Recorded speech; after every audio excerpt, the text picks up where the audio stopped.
Hello. Finally, I can take you through Cody Choi's second solo show at my gallery. I'm saying finally because we had a long Cody Choi break since 2017. Actually, we had wanted to show him in 2020, but then the pandemic interfered and everything got postponed. Before I talk about the exhibition, I would like to briefly talk about Cody Choi's biography and exhibition history.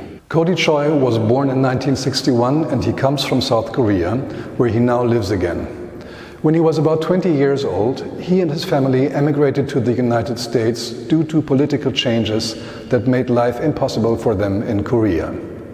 They lived in Los Angeles from then on. By the way, Cody Choi calls himself Cody because his language teacher gave him this name after Choi gave a presentation about the famous revolver hero Buffalo Bill Cody. His civil name is Hyun Choi. This Korean young man felt uprooted and out of place in the foreign Western world. His studies at the Art Center College of Design in Pasadena brought him close to Mike Kelly, a teacher and friend who was extremely important to him and whose influence is reflected in his work. Nevertheless, Choi was unhappy. He tried to relieve his stomach pains with Pepto-Bismol, a pink stomach medicine popular in the United States, and swallowed it in large quantities. You may know Choi from a solo exhibition which was on view in Marseille at the Musée d'Art Contemporain and in Malaga at the University Museum, as well as at the Kunstsammlung in Chemnitz, and which started in 2015 in Düsseldorf at the Kunsthalle. And you probably know him from his pavilion at the Venice Biennial, where he represented his country in 2017. In these exhibitions, works were on view with which Choi dealt with the conditions of visual art in the Asian and European American regions. It was about the culture cuts, as he calls them, the differences between East and West, which he wanted to point out, analyze and bring into the picture, or also into the installation. Long before, he had become known to the world, among other things, through a large solo exhibition at Jeffrey Deitch in New York, where Choi was living at the time. At Deitch, he exhibited appropriated versions of Rodin's famous Thinker, which he recreated in toilet paper that he had combined with the aforementioned Pepto-Bismol to form a kind of papier-mâché mass, the Thinker as a metaphor for indigestion that one tries to get rid of in the loo. How did the database paintings that we are showing in our exhibition come about? In 1998, Choi went to the zoo with his then 4-year-old son Joy. Joy was excited especially about the tigers, and when they came back home, Joy wanted to draw them.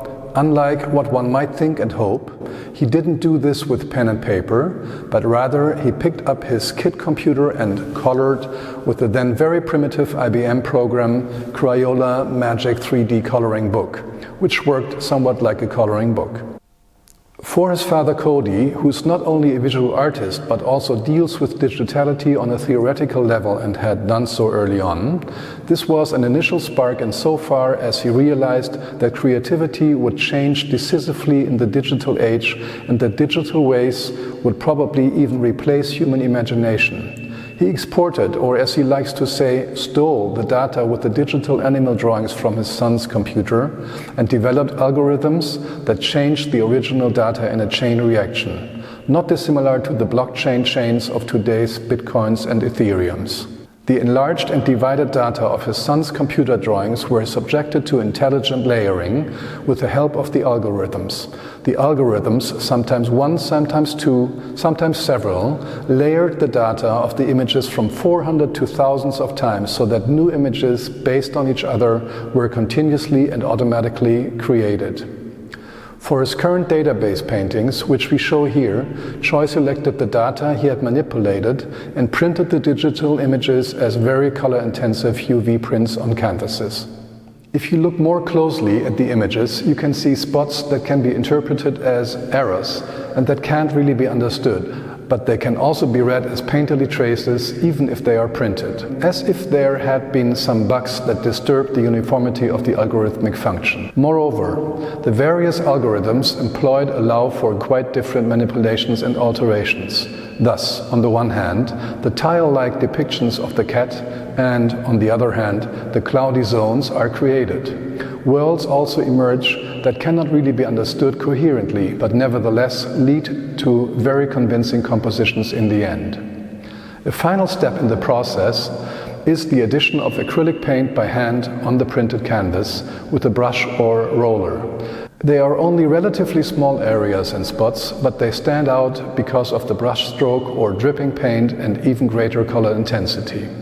And thus, the database paintings are transferred from the status of being more or less only digital into the analog world. Accordingly, one can speak of hybrids, combinations of traditional painting and digital technologies and printing techniques. There is one work I would like to look at in detail.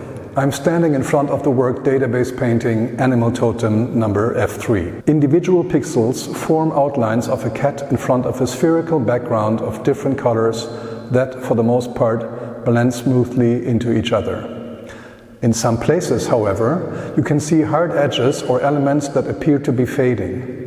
This gives a hint that we are not dealing with a still completed image here, but with an image file that is in a continuous process and of which one can see one of countless still images captured like a film still. In stark contrast to the digital aesthetic are the places where Choi has painted dominant painterly elements over the print with a brush. But the equation painterly equals painted and digital equals printed doesn't add up. Let's take a closer look at this corner of the image. Dark red paint has been applied with a paint roller, and the initially dense application of paint thins out towards the bottom. Only if you look very closely can you tell that a digitally printed color coating is already hidden under the paint Choi has applied. Choi has thus also used algorithms that simulate painterly elements. In other places, paint is seemingly running down the canvas. Can you tell which of the two spots are printed or real paint drops?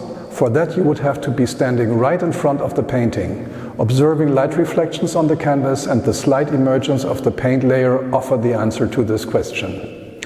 Elsewhere, Choi reverses the principle of imitation. Painted pixels with smooth edges but distinct brush strokes represent another stylistic break that Choi uses purposefully to create this hybrid. The issue of authorship is strongly questioned in the context of digital art that works with algorithms or AI. In a sense, Choi cedes authorship of his works on two levels, because on the one hand, he uses the digital data created by his son, and moreover, he uses a computer program to manipulate this data, and thus he did not single-handedly create the larger part of the image we see. On the other hand, in what Choi calls a double brain structure, in which virtual and real things coexist, the development of an artwork located in the blockchain and sold as NFT is then logical. Thus, for the first time in this gallery, we are showing 3 NFTs, even though the great hype about this form of art has worn off. It is intrinsically logical to also put these works into the world digitally and to share them via the link to the OpenSea platform.